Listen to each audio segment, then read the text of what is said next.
कितने आदमी थे असं वाक्य आपल्या कानावर पडलं तर आपल्यासमोर एकच चेहरा उभा राहतो, तो म्हणजे गब्बर सिंगचा. आणि हा गब्बर सिंग साकारणारे अभिनेते म्हणजेच अमजद खान. अमजद यांचा जन्म 12 नोव्हेंबर 1940 रोजी मुंबईत झाला. कलेचा वारसा त्यांना घरातूनच मिळाला होता. प्रसिद्ध अभिनेते जयंत हे त्यांचे वडील. जयंत हे त्यांच्या काळात खलनायकी भूमिका करण्यासाठी प्रसिद्ध होते. त्यांचे लहान बंधू इम्तियाज खान हे सुद्धा अभिनेते होते. मुंबईतील बांद्रा एरियातील सेंट अँड्रूज स्कूल इथं त्यांचं शालेय शिक्षण झालं. पुढे त्यांनी आर.डी. नॅशनल कॉलेजमधून महाविद्यालयीन शिक्षण पूर्ण केलं. त्यावेळच्या विद्यार्थी संघटनांच्या निवडणुकांमध्ये त्यांनी भाग घेतला होता आणि ते जनरल सेक्रेटरी म्हणून निवडूनही आले होते. शाळेत असतानापासूनच ते नाटकांमध्ये सहभागी व्हायचे. पुढे कॉलेजमध्ये असतानाही त्यांनी आपली ही आवड जपली आणि अनेक नाटकांमध्ये अभिनय करून प्रेक्षकांची मनं जिंकली.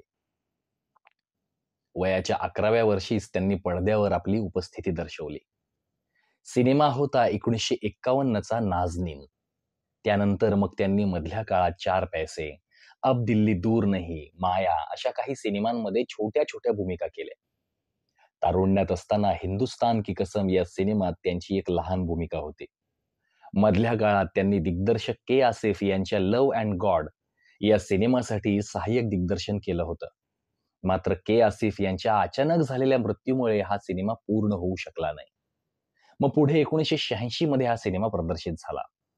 तोपर्यंत अमजद खान हे फिल्म इंडस्ट्रीमधलं एक मोठं नाव झालं होतं.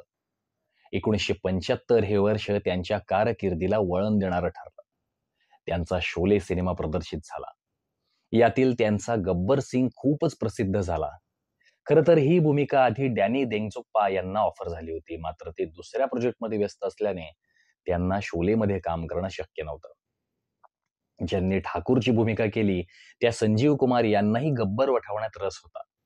मात्र आजवर त्यांनी केलेल्या भूमिकांनुसार त्यांना प्रेक्षकांची सहानुभूती मिळाली असती. मात्र गब्बरचा प्रेक्षकांनी तिरस्कारच करायला हवा आणि त्यासाठी संजीव कुमार यांच्या नावावर गब्बर म्हणून फुली बसली. सिनेमाचे एक लेखक सलीम खान यांनी अमजद यांचं काम पाहिलं होतं. त्यामुळे त्यांनी दिग्दर्शक रमेश सिप्पी यांना अमजद यांचं नाव सुचवलं. अमजद यांच्या नावावर शिक्कामोर्तब झालं आणि त्यांनी आपल्या भूमिकेच्या तयारीसाठी जया भादुरी बच्चन यांचे वडील तरुण कुमार भादुरी यांचं अभिशप्त चंबल या पुस्तकाचा अभ्यास केला. त्यांनी गब्बरला आपल्या अंदाजात सादर केलं. त्यांनी साकारलेल्या गब्बरला प्रचंड लोकप्रियता मिळाली. त्यांचे यातले अनेक संवाद गाजले आणि अमजद खान या नावाला वलय प्राप्त झालं. कितने आदमी थे, सोजा वरना गब्बर आ जाएगा असे अनेक संवाद प्रचंड लोकप्रिय ठरले. या भूमिकेसाठी त्यांना फिल्मफेअरचं नामांकनही मिळालं होतं. बंगाल फिल्म जर्नलिस्ट असोसिएशनचा सर्वोत्कृष्ट सहाय्यक अभिनेत्याचा पुरस्कार त्यांना प्राप्त झाला होता. त्यांची लोकप्रियता इतकी वाढली होती की ब्रिटानियाने आपली बिस्किट विकण्यासाठी त्यांचा वापर केला होता. गब्बर की असली पसंद अशी टॅगलाईन त्यांनी ठेवली होती. एखाद्या प्रॉडक्टसाठी खलनायकी भूमिकेचा जाहिरातीसाठी वापर करण्याची भारतातली ही पहिलीच वेळ होती. शोलेनंतर त्यांच्याकडे सिनेमांच्या रांगा लागल्या होत्या. त्यातील बहुतांशी भूमिका या खलनायकी भूमिका होत्या. चरस, गिन्नी और जॉनी, हम किसी से कम नहीं, पलकों की छाव में, परवरिश, जमानत, राम भरोसे अशा अनेक सिनेमांमध्ये त्यांनी काम केलं. या दरम्यान आलेल्या शतरंज के खिलाडी या सिनेमात त्यांनी सत्यजित रे यांच्यासह काम केलं. यातली भूमिका त्यांच्या करिअरमधील एक वेगळी भूमिका मानली जाते. त्यांच्या नेहमीच्या इमेजपेक्षा वेगळी भूमिका त्यांनी निवडली होती. इन्कार सिनेमातील त्यांची भूमिका थरकाप उडवणारी होती. पुढे मग त्यांनी आफत, गंगा की सौगांध, बेशरम, देस परदेस, फूल किले हे गुलशन गुलशन असे आणखी काही सिनेमे केले. या दरम्यानच्या काळात त्यांची मुकद्दर का सिकंदर सिनेमातील दिलावर ही भूमिका चांगलीच गाजली. संत मीराबाई यांच्या जीवनावर आधारित सिनेमा मीरा यात त्यांनी सम्राट अकबराची भूमिका निभावली होती. दादा या 1979च्या सिनेमात त्यांनी फजलू ही भूमिका केली होती. या भूमिकेसाठी त्यांना सर्वोत्कृष्ट सहाय्यक अभिनेत्याचा फिल्मफेअर पुरस्कार मिळाला. कुर्बानी हा सिनेमा हिट ठरला. यातील त्यांच्या भूमिकेचं चांगलंच कौतुक झालं आणि त्यांना फिल्मफेअरचं नामांकन मिळालं. चंबल की कसम या सिनेमात त्यांनी पुन्हा एकदा डाकू साकारला. मात्र हा सिनेमा बॉक्स ऑफिसवर अपयशी ठरला. याराना हा त्यांचा एक सुपरहिट सिनेमा. अमिताभ बच्चन यांच्यासोबतची त्यांची जोडी चांगलीच गाजली. अमिताभ यांच्या अनेक सिनेमांमध्ये त्यांनी खलनायकी भूमिका साकारल्या. मात्र यारानामध्ये ते सकारात्मक भूमिकेत होते आणि लोकांना त्यांची ही भूमिका चांगलीच आवडली. त्यांना सहाय्यक अभिनेत्याचा फिल्मफेअर पुरस्कार प्राप्त झाला. लावारिस सिनेमात त्यांनी अमिताभ यांच्या वडिलांची भूमिका साकारली.